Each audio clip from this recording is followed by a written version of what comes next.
what I think is actually happening, I want to combine a couple things.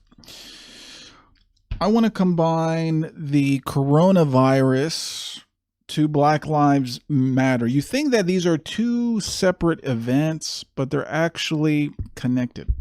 So I'm going to present to you my theory of what I believe is going on that I think you will get something out of. Okay, let me draw a chart first, and I'm going to show you this chart. Okay. So you see this, right?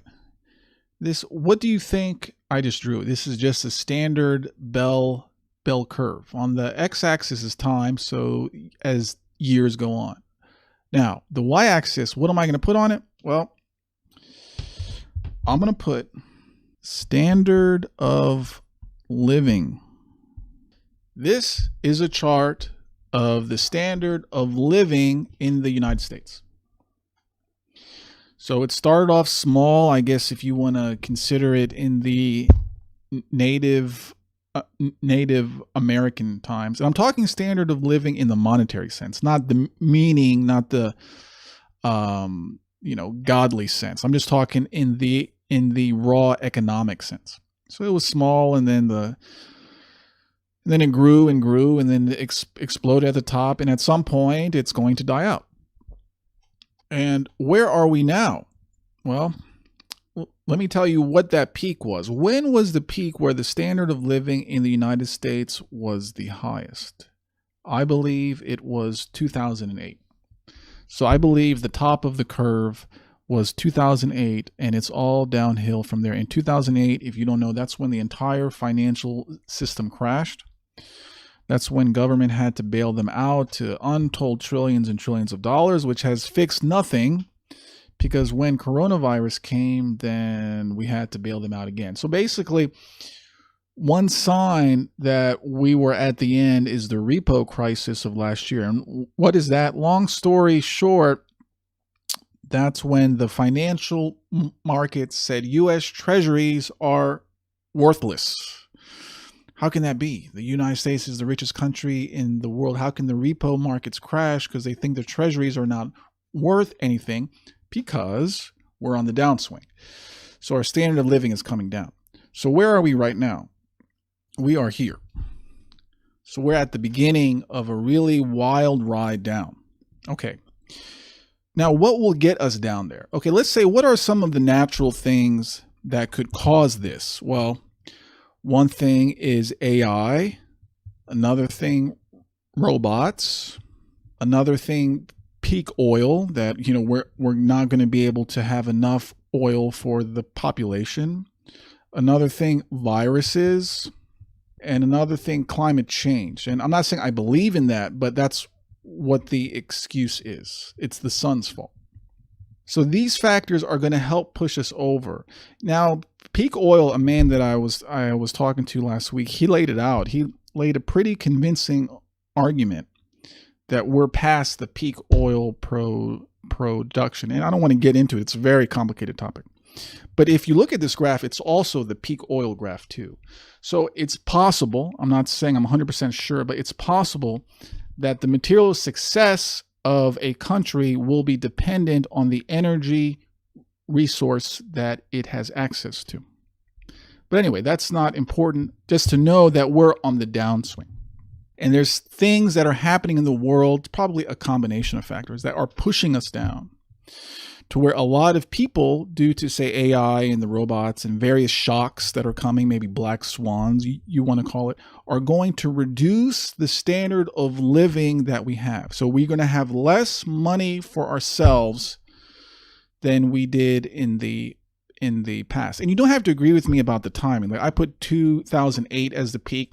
It could be 1950. It could be the time when a man could work and he can provide for his family and so on. So that's not too important. Just the main idea I'm trying to convey is that we're on the downswing.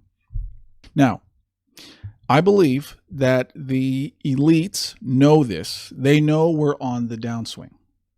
They know we're headed for the bottom. But there's two factors at play that concern them. One, they want to keep their money and their wealth and their lifestyles. That's for them very important.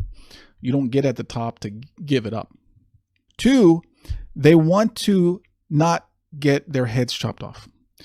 Because people, it tends to happen when their standard of living goes down, they get angry. I was just able to buy this amount of food and this amount of house, and now I can't. Who am I going to be mad at? I'm going to be mad at those who control the politics and the corporations and so on. So what is going to happen is this. The elites know we're going here. We are going there. I don't know how long it's going to take. It's probably going to be faster than the ride up. The elites are going, we know that due to external forces, we're going there. Their goal is to control the decline in a sort of controlled demolition so that they can maintain their wealth and power on the way down. Because if they don't control this, if they don't control this chaos, that's going to happen no matter what. Now, this is independent of them. They know this is going to happen. They know that we're falling down, but they don't want to lose what they have. So you can't fly on jets anymore, or you can fly on it packed in with masks and viruses, but they still want their private jets. They want their Davos conferences. So they don't want to lose that. So what are they going to do? If destitution is pushed onto you, you won't accept it. You will fight back. But if you accept destitution, then you won't fight back. So coronavirus, Black Lives Matter, many other shocks that are coming are meant to get you to accept and agree to the standard of living decline that is coming no matter what. That's what is going on. So instead of saying, man, the oligarchs, they're robbing me blind. Have you noticed that none of the Black Lives Matters groups are mad at them? Yeah, because they're the ones giving them the money. So instead of, okay, I'm kind of mad. I can't find a good job. What's going on?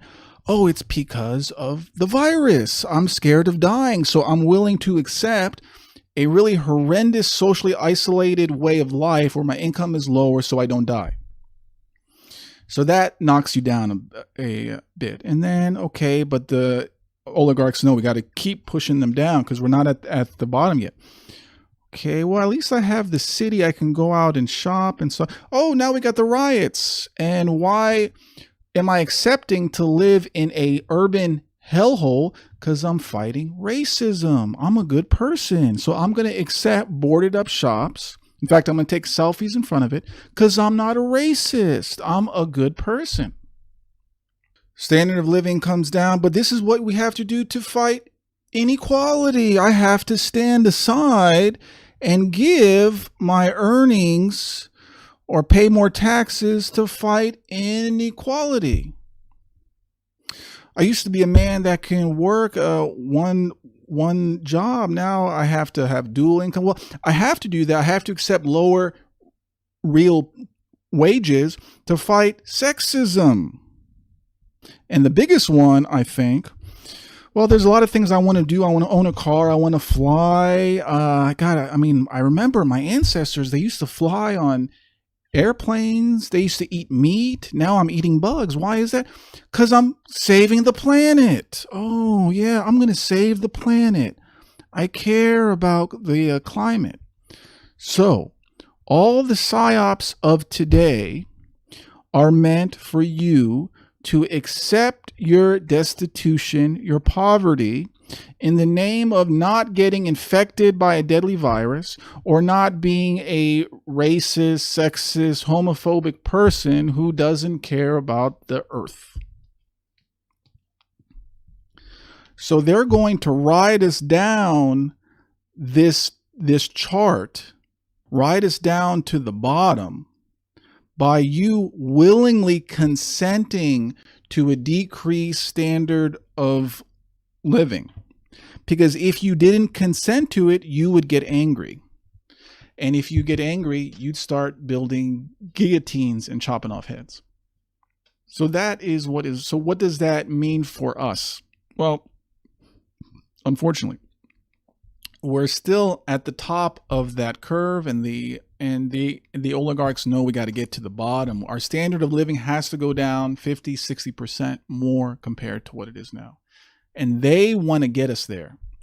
We get us at the bottom, accept it, so any real shocks that come, they can easily handle it. They already have the control systems in place. They already have the mental psyops in place to where you're going to accept this poverty in the name of being a good person who doesn't want to get infected by a virus. While they're still living it up, they're still at the top. That's what this game is. So what that means is for the next 10, 20, 30 years, there's going to be shock after shock after shock after shock that's just going to break you down, grind you down, make it almost impossible for you to have a stable income, to raise a family on one income. It's going to be one after the other. But you're not going to fight against the government, because every shock is going to put you in a state of fear to where you agree with the government what it's doing, like in the coronavirus. In the supermarket I go to, man, I'm the only one who takes the mask off. I have to wear it when I get in. I take it off. I'm the only one. People are scared. They will do anything. Or in the name of being a good person, because they ratcheted up your guilt. They ratcheted up this need for you to be a moral person through a really complicated mind control type of deal. And that is it. So now I shared this. What can we do? What can you do if you know that, hey, okay, they're going to ride this curve down. They're going to get they need to get our standard of living low by our consent, to just give it up, to give up our country. And another theory is to let China take over. The universities are already selling out to China, and a lot of groups too, the NBA and so on. What can we do? So, okay, I described the problem. I'm going to tell you what I'm going to do. I want to build a life where I am as immune as possible to anything connected to the system. Anything connected to all these things I'm talking about, to a job where I can be called a racist, to being forced to eat bugs, or being forced to go to a supermarket, have totally empty shelves, being forced to wear a mask because I'm in the city and I have to go to the big box supermarkets because I have nothing at home. I don't grow any of my own food. So I thought about this a lot. The only way I can see to get out of this is to be in an environment where the daily news doesn't matter.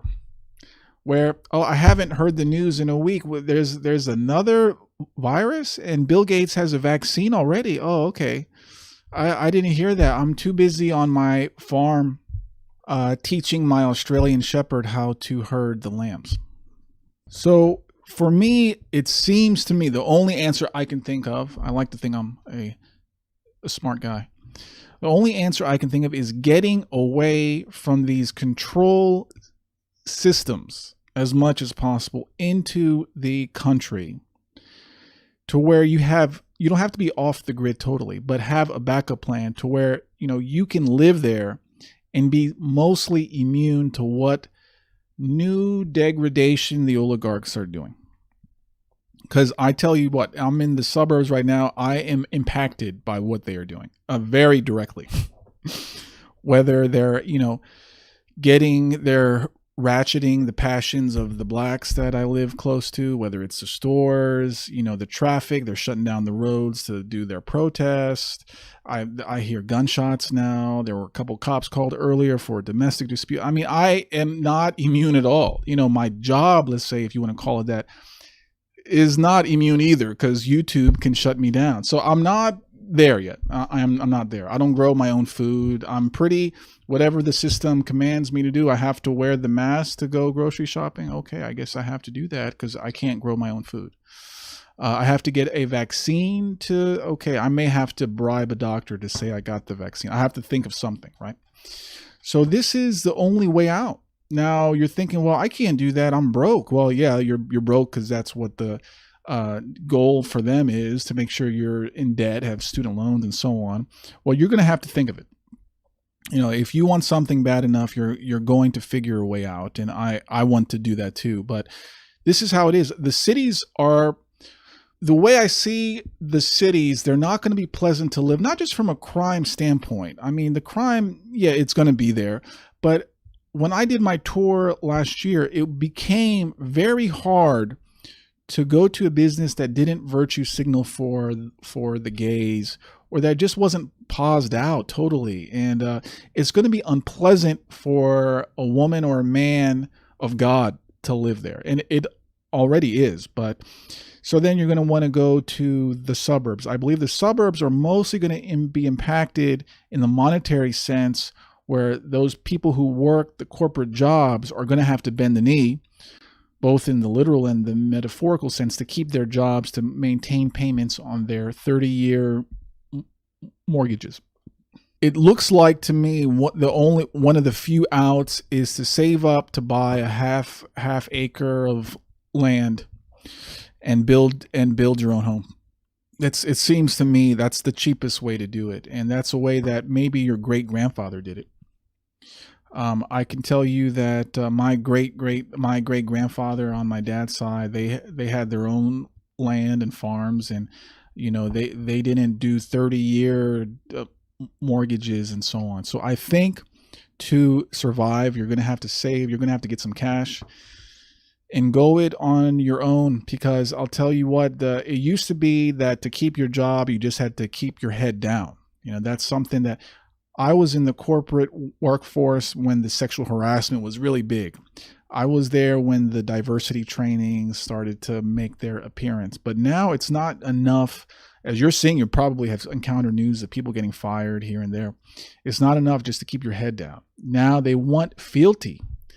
Display your loyalty. I just saw a story that said the New York Times advises people to text their family to say, I expect you to participate in Black Lives Matter protests or to make financial contributions.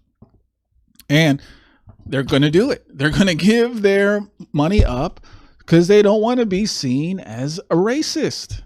So this is consenting to your own, not only material poverty, but spiritual poverty. It's both.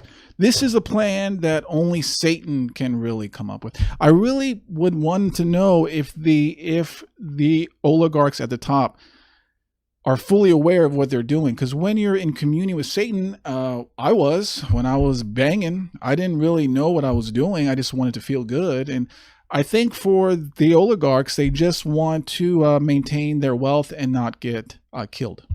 I think that's what their main driving force is. But Satan wants you to corrupt yourself. He wants you to accept this material matrix to keep you away from God as much as possible. Focus on the environment. Focus on the race issues. Focus on the gays. Focus on you're going to die because of the virus and you have to take Bill Gates's vaccine. So that's what that game is. And, a lot of people say, well, we're going to fight back, but what are you going to do? You're just going to get your group and you're going to go kill people. You think that's going to stop this? Because like this shows, we are going down. This is independent. All countries, all empires do.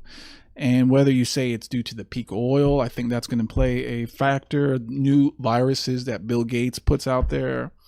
AI is going to take, how many jobs are AI with the robots going to take? It's already started. So we're going down. And all that's, I would say that to combat this, you'd have to work in a local way. You'd have to get a tribe, a group. But I think it's time to move from global, that's what they do, to move to a local. Get your people together in a small group within a community. I know this intentional community idea is kind of big, but the only way I see out is a local solution that's away from the cities and the suburbs too. So that's the bad news. But it's not that bad in the sense of, we are going to die or something. It isn't that. It's just a slow burn that if you don't know what's going on, they are going to get you. They're going to in exchange for a little bit of comfort, let's say, in exchange for keeping your job, in exchange for not being attacked on social media for being a racist, you may sacrifice. You may sacrifice something important that you can't get back, or that's going to be very hard to get back. So you have to accept that everyone, except for those at the top, is going to see a decreased standard of living, whether they like it or not. I'm going to choose that, but do it while staying close to God and at least keeping the opportunity for raising a family in a wholesome way open. But I'm not going to do it on their terms. I'm not going to accept what they give me, So I think there's a difference, but yet life is not going to be how it used to be. I feel really bad for you if you're under 25, if you didn't get the chance to learn some of the lessons I've learned on my own with travel, and money wasn't really a problem. So you're going to be different. You're going to be different. You're going to be different than me. Your generation is going to be different. And, I don't know what to say about it, but the USA is done. I mean, it's done. There's not, how are we going to come back from this? Because if you study Oswald Spengler or any of these men who studied how empires rise and fall, the number one factor contributing to the rise of a society, of a great one, is God. Women and men who, were chaste and they married, and that's the start. That's the seed. And then once a society gets corrupt, they lose their way, they all go down, all of them. So the USA, I think, has fallen really hard. I just showed you the children's show, virtue signaling for gay people, the FBI. I mean, we've come down a long way, and I don't see how that can be reversed. So this is why I think we have to get out of our mind that we're going to solve this problem. I think focusing on the local. And like I went to the farm last week, I'm telling you, you go to these farms, you can't tell the world is coming apart. I mean, I visited a friend the other night, and he has chickens. I held a chicken for the first time. And you're raising chickens. My friend gave me eggs. I cooked those eggs. The world is falling apart. I mean, yeah, it's going to impact you in some way, but in those places, you can cut your internet off and you won't even tell. I mean, yeah, is the mob going to travel 2 hours out of the city to come and get you? Could be, but that's, to me, it's a very vivid picture when you go there. And I see my friend's kids, there's no phones. They don't have tablets. They're out with the dogs and so on. That's the only way I see it, so it's kind of going back to the old ways on your own terms, but not being forced into this destitution in the city, so that you can get your selfie in front of a busted up T-Mobile store. It's getting so bad in the cities that even Somalians don't want to live here anymore. Here in the New York Times, Somali refugees in the Minneapolis area who fled political chaos, violence, and oppression are alarmed at what they say are emerging signs of similar strife in their new home, the United States. And one of them said, "I realize that the U.S. is not much different from the country I came from." So that kind of tells you that this is real. We are going to Africa. That's how it is. You have Africans from the poorest country, from the lowest IQ country, coming to the United States city and saying, "This reminds me of home."